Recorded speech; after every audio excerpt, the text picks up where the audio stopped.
You got a $400 million budget, the best talent in the world, a ton of experience, and have run your strategy past industry experts and focus groups, and somehow create a product that is so catastrophically bad it doesn't even last 2 weeks. What happened? Well, you learned that no one likes a copycat.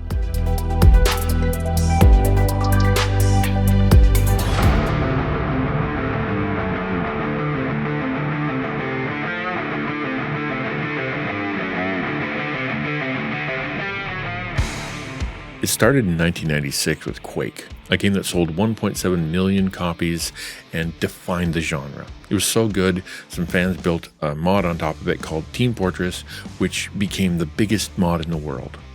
When Valve saw their creativity and passion, they hired those creators to do it again, but this time with this world-changing new engine they'd created for a game called Half-Life. They worked on it for a decade until they released their masterpiece, Team Fortress 2. It had storylines, personalities, classes, basically invented a genre called hero shooter. In 2016, Blizzard saw the success and released Overwatch, which went on to make $1 billion in its first year. When PUBG exploded, a company that had this failing little zombie defense game called Save the World decided to take a couple months to make their game look more like PUBG and rebranded as Fortnite, which went on to make $9 billion. And that's when the game companies lost their minds and poured their resources into making the next Overwatch, making the next Fortnite. The lessons seem pretty obvious. Ditch creativity, copy others, that's what makes money. And the floodgates opened. We got Lawbreakers, which died quickly. Radical Heights lasted a month. Crucible, Rocket Arena, Spellbreak, Hyperscape. The list of copycat failures goes on and on. While all these other games were launching and crashing and burning, Sony was spending $400 million to scientifically engineer the perfect hero shooter that would eat everyone else's lunch. It lasted 11 days and became the laughingstock of the industry. When I first started as a pastor, I had no idea what I was doing. And that's not an exaggeration. Seminary taught me how to study the Bible and do pastoral counseling, but the rest of it, like baptisms and services and board meetings and communion, somehow that was skipped. Now, it was partly my fault. They tell you to go find a pastor mentor to follow around, but I picked the wrong ones. I wanted to be a cool pastor, so I went to Pastor Mike, and he got fired a couple months later. So I went to the next cool pastor, Pastor Stu, who was gone in a month.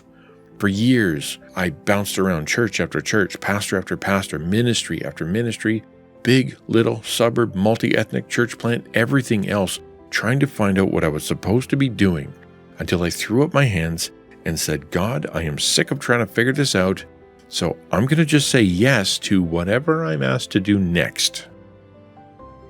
The next day, I got a call to preach at a small church.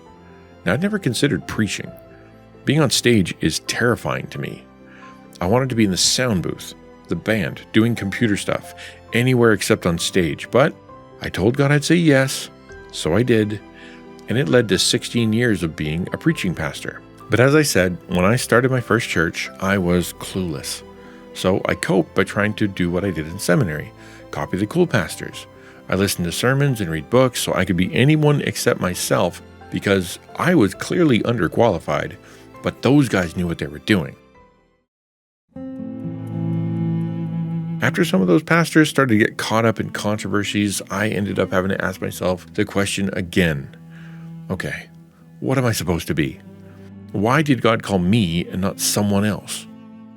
Now, exploring that definitely helped, but there was always a side of me that didn't fit.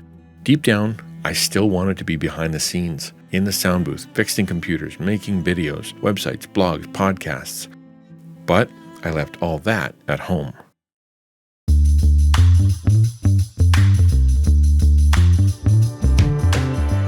When I started as a full-time content creator 5 years ago, you'd think that I would have jumped for joy since I could finally merge the two together, right?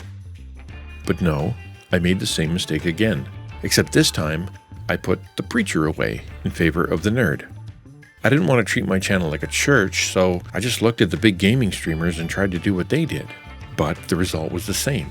I had the gear, the tech skills, I could communicate pretty well, saw some success, but deep down I was fracturing myself again, trying to walk in someone else's shoes, and it didn't feel right.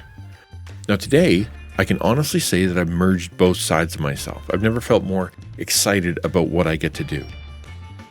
But I spent a lot of years as a fractured version of myself, either trying to be someone else or just dismissing a huge part of my personality out of fear. I don't want you to make the same mistake I did. If you feel fractured, either because you're trying to be someone you're not or you're compartmentalizing yourself, then hear this. God created you to be you, not someone else. And God gave you those personality traits and interests on purpose. They're not things to deny, they are things that let you do things in a way no one else can. Now, if you're struggling with this, please tell me in the comments. And if you know someone else that's struggling, please share this video series with them. All right, thanks for watching, and I'll see you in the next video.